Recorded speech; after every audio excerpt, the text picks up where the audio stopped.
हर घर में होली की तैयारी शुरू हो गई है। तो कुछ न कुछ मीठा, कुछ नमकीन, इस तरह की चीज़ें हर घर में बनना शुरू हो गया है। क्योंकि लोग बना बना करके रख देते हैं, उस दिन तो टाइम मिलता नहीं है। और ज़्यादातर आप देखेंगे कि दूर दूर के मिलने जुलने वाले लोग जल्दी ही आकर के मिलजुल कर चले जाते हैं। तो यहाँ पर चलिए हम लोग भी बनाते हैं एक बहुत ही मज़ेदार सी रेसिपी, जिसके लिए मैंने लिया है यहाँ पे मैदा। तो मैंने यहाँ पे 1 कप मैदा लिया है। इसमें आधा चम्मच कलौंजी लिया है और नमक डाला है 1/4 चम्मच। तो नमक ज़्यादा मत डालिएगा, क्योंकि बहुत ज़्यादा नमक होने पे अच्छा नहीं लगता है स्वाद। और यहाँ पे डाल लिया है तेल मोयन के लिए। तो आप तेल की जगह पे घी भी डाल सकते हैं। मैंने यहाँ पे 1 कटोरी में 2 चम्मच बड़े चम्मच से घी डाला है। घी को पिघला करके मैंने यहाँ पे डाला है। तो आपको घी डालना है तो उसे आप मेल्ट करके ही डालिए। और अब इसे इस तरह हाथों से मैश कर लिया है। तो खूब अच्छे से हमें इसे मैश करना है, ताकि अच्छे से इसमें मोइन हो जाए।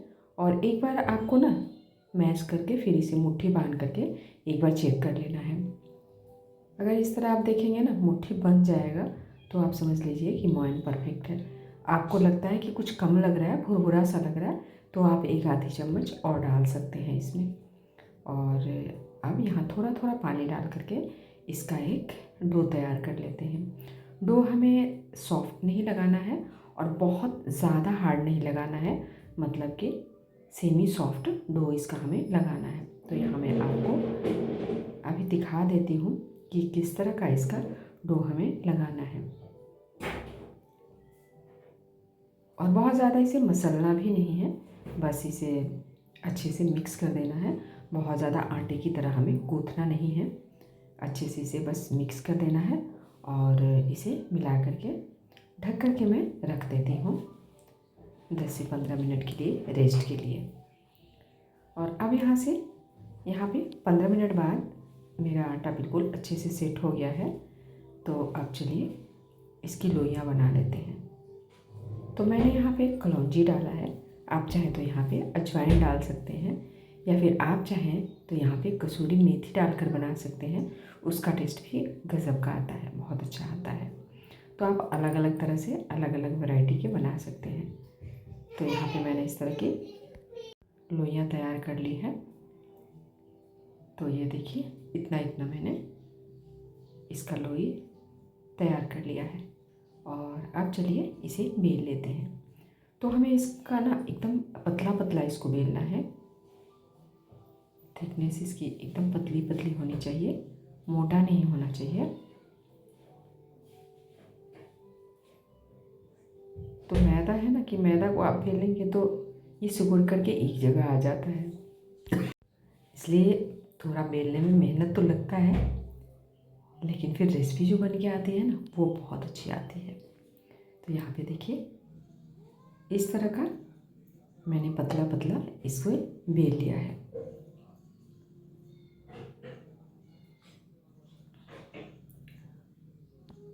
और इसी तरह मैं और भी रोटी इसी साइज के बेलूँगी। तो यहाँ पे मैंने पहले तो एक तैयार कर लिया है, और इतनी ही थिकनेस की और इतनी ही बड़ी बड़ी ये देखिए रोटियाँ हम और भी अपने लोइयों से बना लेते हैं। तो एक साथ मैं यहाँ पे 3 लोइयों की रोटी बना रही हूँ। आप चाहें तो इसमें 4 या 5 भी कर सकते हैं, लेकिन मैंने यहाँ पे 3 बनाया है। अब यहाँ पे थोड़ा सा तेल से ग्रीस कर देते हैं ब्रश से, और इसके ऊपर थोड़ा सा सूखा मैदा या फिर आप सूखा आटा भी छिड़क सकते हैं। और इस पर दूसरा वाला रोटी रख लेते हैं। इसे अच्छे से बराबर कर लेंगे, क्योंकि ना मैदा को बेलिए, मैदा की रोटी अगर कुछ भी बेल कर बनाइए ये सिकुड़ करके इकट्ठा हो जाता है। फिर इसके ऊपर भी थोड़ा सा ब्रश से तेल लगा लेते हैं, और फिर इसके ऊपर भी थोड़ा सा सूखा आटा छिड़क लेते हैं। और आप फिर से अपनी तीसरी रोटी को इसके ऊपर में रख लेते हैं, अच्छे से बराबर कर लेते हैं और एक बार बेलन इसके ऊपर हल्के हल्के हाथों से फेर लेते हैं। तो ऐसा करने के लिए आप अपने चकले को थोड़ा सा घुमा लीजिए। इसको आपको बार बार में रोटी को उठाना नहीं है, तो बिल्कुल हल्के हाथों से ही इसे आपको बेलना है। अब इसके साइड साइड से निकाल लेते हैं, क्योंकि हमें इसे चौकोर बनाना है, गोल नहीं बनाना है। तो साइड साइड से हम इसे चौरस शेप देते हैं और अब इसके पीसेस कर लेंगे। तो ये देखिए निकाल दिया है मैंने और ये हो गया है। अब यहाँ पे निशान लगा लेती हूँ, तो इतने इतने डिस्टेंस पे मैं इसे काट लेती हूँ। तो पहले तो लंबाई में काट लेती हूँ और यहाँ पे देखिए लाइट चली गई है। लाइट बहुत ज़्यादा परेशान करती है। तो यहाँ पे अब फिर से घुमा करके और इस तरह के स्क्वायर में हमें बना लेना है। कटिंग कर ली है मैंने और अब इन पीसेस को अलग कर लेते हैं। अलग प्लेट में निकाल लेती हूँ अपने पीस को। तो आप चाहें तो जितना भी बना रहे हैं ना, सबसे पहले आप काट लीजिए और काट करके इसे अलग कर लीजिए। उसके बाद में आप इसका शेप बनाइए और यहाँ पे हल्का हल्का बेलन इस पे भी चला लेंगे। और आप देखिए इस तरह पकड़ करके और यहाँ पे पिंच कर दिया है। तो देखिए कितना सुंदर शेप आया है ना। आप इसे बटरफ्लाई कह सकते हैं, आप इसे टाई कह सकते हैं। ये देखिए बहुत ही इजी है बनाना और बहुत झटपट से बन भी जाता है। तो इसी तरह हम अपने सारे पीसेस को चलिए तैयार कर लेते हैं पहले। और अच्छे से आपको पिंच करना है, हल्के हाथों से नहीं करना है, थोड़ा टाइट हाथों से आपको पिंच करना है, वरना जब ये ऑयल में जाएगा ना तो फिर खुल जाएगा। इसलिए आपको बिल्कुल अच्छे से यहाँ पे पिंच करना है, क्योंकि हमने इसमें पानी वगैरह चिपकाने के लिए कुछ भी नहीं लगाया है। तो इसलिए पिंच आपको यहाँ पे अच्छे से करना है। यहाँ तेल रख लिया है गरम होने के लिए। एक बार चेक कर लेते हैं। बहुत ज़्यादा गरम पे आपको इसे फ्राई नहीं करना है, इसे बिल्कुल हल्का गरम करना है अपने तेल को और हल्के पे ही इसे आपको फ्राई भी करना है। अब डाल लेते हैं अपने सारे पीसेस को। और कुछ चीज़ें ऐसी होती हैं ना कि देखने में खूबसूरत तो लगती हैं, खाने में और भी ज़्यादा मस्त लगती है। वैसे ही ये वाली रेसिपी है, देखने में भी कितना सुंदर लग रहा है और खाने में भी बहुत ही ज़्यादा टेस्टी लगता है। तो अब आपको डाल करके यहाँ पे बार बार इसे टच नहीं करना है। सबसे पहले तो इसे आपको डाल करके बिल्कुल छोड़ देना है। जब ये एकदम अच्छे से एक तरफ से हो जाए तभी आपको इसे पलटना है, क्योंकि इसे बीच में अगर आपने छेड़छाड़ किया तो इसकी पंखुड़ियाँ खुल जाएगी और फिर इसका शेप बिगड़ जाएगा। तो इसलिए पहले आप अच्छे से इसे हो जाने दीजिए एक तरफ से।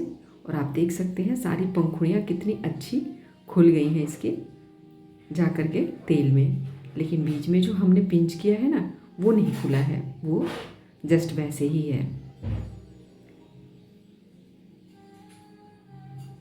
तो चलिए एकदम हल्के हाथों से इसे पलट लेते हैं कि कहीं ऐसा ना हो कि खुल जाए हमारा ये बटरफ्लाई।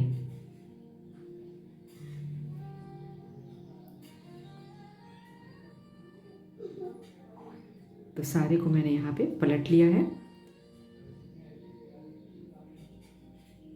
और बार बार आपको इसे पलटना नहीं है। बस एक बार आपको लगे कि इसमें कलर आ गया है तो बस दूसरी बार इसे पलट दीजिए।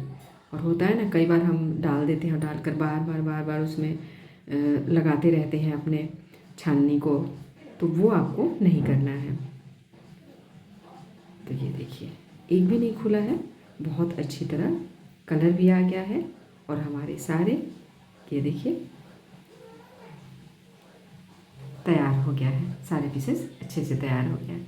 तो इसी तरह जो और भी मेरा बचा हुआ है उसका भी बना करके मैं यहाँ पे फ्राई कर लेती हूँ।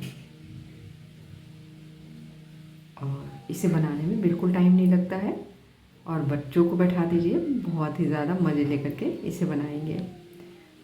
तो चलिए, हमारे यहाँ पे नमकीन तो बन करके तैयार हो गई है। आपको कैसी लगी मेरी ये रेसिपी? उम्मीद है आपको मेरी ये रेसिपी अच्छी लगी होगी। अगर आपको मेरी रेसिपी थोड़ी सी भी अच्छी लगी हो तो प्लीज़ एक लाइक करें, अपने फैमिली फ्रेंड्स को शेयर करें, और अगर आप मेरे चैनल पे पहली बार आए हैं तो प्लीज़ चैनल को सब्सक्राइब करें। और देखिए कितना सुंदर लग रहा है ना। आप इसे टाई कह सकते हैं, तो आप इसे टाई मट्ठी कह सकते हैं, आप इसे बटरफ्लाई मट्ठी कह सकते हैं, कुछ भी कह लें, पर देखने में वाकई बहुत सुंदर लग रहा है। और आप इसे स्टोर करके रख दीजिए, बिल्कुल महीनों तक ये ख़राब नहीं होता है। तो आप भी इस रेसिपी को एक बार ट्राई ज़रूर कीजिएगा। और मैं आपको ना यहाँ पे एक तोड़ के दिखाती हूँ कि ये कितना कुरकुरा और कितना मतलब अंदर से खस्ता हुआ है। है ना। तो मिलेंगे फिर अगली बार अगली रेसिपी में, तब तक के लिए take care and bye bye.